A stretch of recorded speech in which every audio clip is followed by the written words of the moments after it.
Este programa é livre para todos os públicos.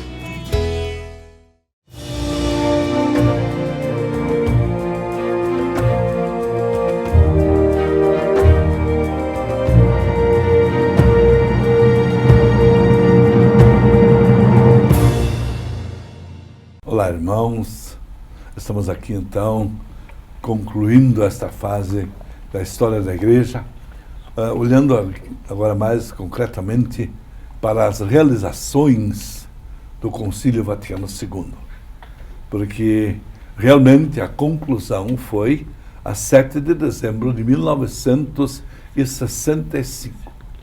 Foi na 68ª sessão plenária. Foi dito assim, e a última. Quando foi anunciado que essa seria a última sessão plenária, todos aplaudiram de pé.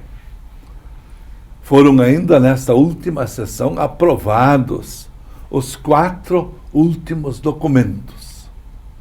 Primeiro a famosa Gaudium et Spes, a Igreja no mundo atual. Depois foi aprovada na última sessão a Presbyterorum Ordinis, um documento todo sobre a vida e a missão dos presbíteros. É um documento que vale até hoje, evidentemente, sobre a vida e a missão dos presbíteros. O documento Unitatis Redintegratio, sobre o nosso diálogo ecumênico. Esse documento também foi tão esperado e, quando veio, foi tão estudado também por todas as igrejas, mas hoje parece que depois de 50 anos já perdemos um pouco o entusiasmo por essa Unitatis Redintegratio. Mas é evidente, o trabalho ecumênico está continuando, um lugar mais, outro lugar menos. E finalmente o documento Ad Gentes. Ad Gentes é sobre a atividade missionária na igreja e a grande preocupação com as terras de missão. Foi ali que a igreja realmente avançou muito para o lado do trabalho missionário nas terras de missão. E foi graças a esse trabalho que a igreja conseguiu, nesses últimos 55 anos, manter o seu número de católicos, embora em outros países, como na Europa, haja uma decadência no número total de católicos. Acontece que na África e na Ásia houve um aumento muito grande, porque há um grande trabalho nesse trabalho ad gentes, trabalho missionário que a igreja sustenta no mundo inteiro. No final daquele dia foi celebrada a missa de encerramento oficial do concílio e, ao mesmo tempo, a promulgação do Papa Paulo VI. Portanto, não houve nenhum intervalo entre o encerramento e a promulgação, não. No mesmo dia do encerramento, o Papa Paulo VI já promulgou todos os documentos conciliares. 2 são constituições dogmáticas. A primeira é, evidentemente, a Lumen Gentium, sobre a Igreja, com 8 capítulos. Mistério da Igreja, o povo de Deus, a constituição hierárquica, os leigos, a vocação à santidade, os religiosos, a índole escatológica e Maria no mistério da Igreja. Portanto, estes 8 capítulos. Maria entrando na Igreja como o fecho, no 8º capítulo. Maria, a mãe da Igreja, presente no mistério da Igreja. Depois, uma constituição pastoral, tipicamente pastoral, para orientar a Igreja no trabalho no mundo inteiro. Como é que a Igreja deveria se portar diante das realidades temporais, diante da vida social, da vida política. A Igreja, ela seria aquela que fala em nome de todo o povo de Deus, orientando as instâncias superiores e inferiores, todos, para que se haja de uma forma como o Evangelho preconiza. Então, ele vem apresentar as seguintes preocupações principais. Primeiro, a dignidade da pessoa humana. A pessoa humana tem uma dignidade acima de qualquer outra denominação. A pessoa humana tem a dignidade de ser criatura de Deus, obra de Deus. Nos homens se tornam filhos de Deus. Assim também a comunidade humana. A comunidade humana ela está muito superior, muito acima do resto do mundo criado. É a comunidade humana. Todo mundo tem sentido a partir da pessoa humana, da comunidade humana. E assim também entra em questão o sentido da atividade humana no mundo. Isto é, o sentido cristão do trabalho. Na verdade, se dizia e era isto, que a igreja tem a missão de dar ao homem o verdadeiro sentido do trabalho. Pelo trabalho, nós homens estamos continuando a obra da criação. A obra da criação foi começada lá no começo, lá nas origens. Mas Deus não concluiu tudo. Ele não preparou nada. Não entregou máquinas especiais, não entregou forças especiais como a eletricidade, força atômica. Ele disse aos homens, façam isso. Transformai o mundo. Então, por isso, o trabalho humano é tão importante, porque ele é o esforço da pessoa humana no sentido de colaborar diretamente com a obra da criação. Depois, a função da igreja no mundo de hoje.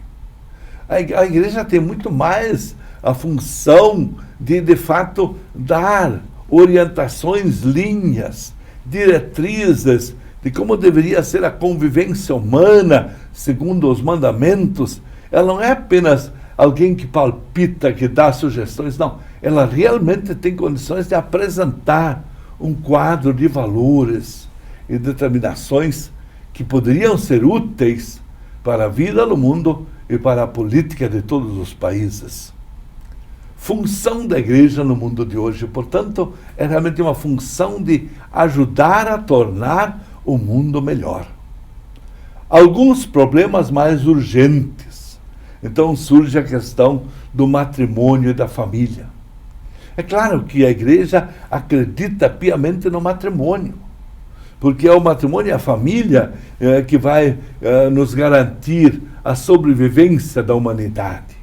Nós vamos ter continuidade no mundo, na nossa história, se tivermos verdadeiramente famílias bem constituídas, crianças bem alimentadas, bem educadas, bem orientadas, desde o começo orientadas para o bem, para a construção da paz. Além disso, a vida das comunidades, a comunidade política. Cabe à igreja também orientar para que se construa a paz, para que se promova sempre mais os pobres. O pobre está aí não para ser rejeitado, mas para ser promovido. Nós precisamos dar condições para que o pobre seja também ele um agente de transformação da história. Possa também um pobre colaborar para tornar o mundo mais humano e mais cristão. A igreja se preocupa com a eliminação da guerra.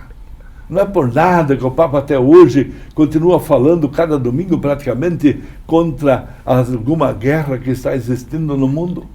Pois olha, a igreja quer a eliminação da guerra. E finalmente a construção da grande comunidade internacional. Coisa que ainda não está acontecendo, apesar de que temos algumas iniciativas, alguns blocos se unindo, temos a Comunidade Comum Europeia, etc. e tal, temos aqui o Mercosul, mas falta muito ainda para que a humanidade se torne verdadeiramente uma comunidade internacional. Uma comunidade unida pelos valores, unidas também por laços de unidade e de paz. Finalmente, uma palavra sobre a Constituição Sacrosanctum Concilium.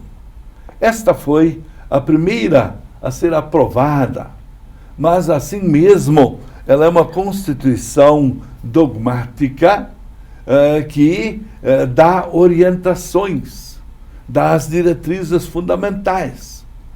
Esta Constituição Sacrosanctum Concilium dá orientações para uma reforma litúrgica, para uma valorização bem maior da nossa liturgia.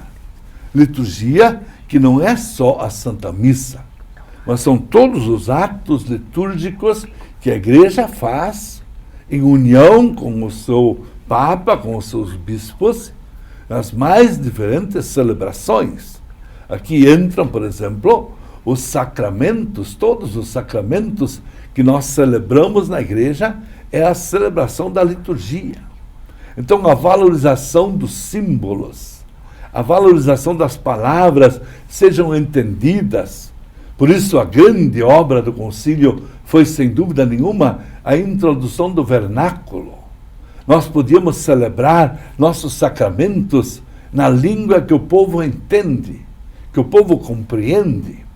Aliás, esse foi o grande critério para que se pudesse celebrar na língua vernácula, para que todos pudessem compreender todas as palavras pronunciadas dentro da celebração de um sacramento. Inclusive, também a liturgia das horas. Toda a liturgia das horas, aquela liturgia que os sacerdotes, os religiosos, celebram diariamente. Hoje, muitos leigos celebram a liturgia das horas.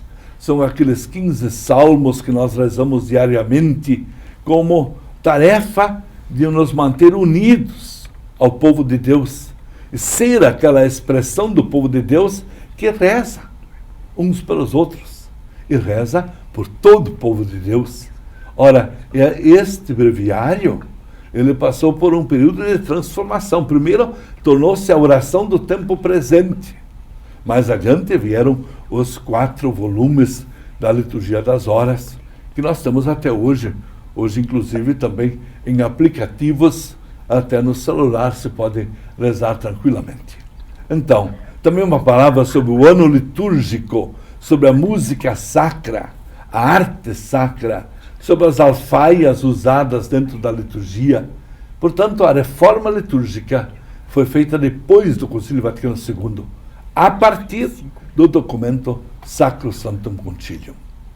Recebam todos, mais uma vez, a bênção de Deus Todo-Poderoso, Pai, Filho e Espírito Santo. Amém.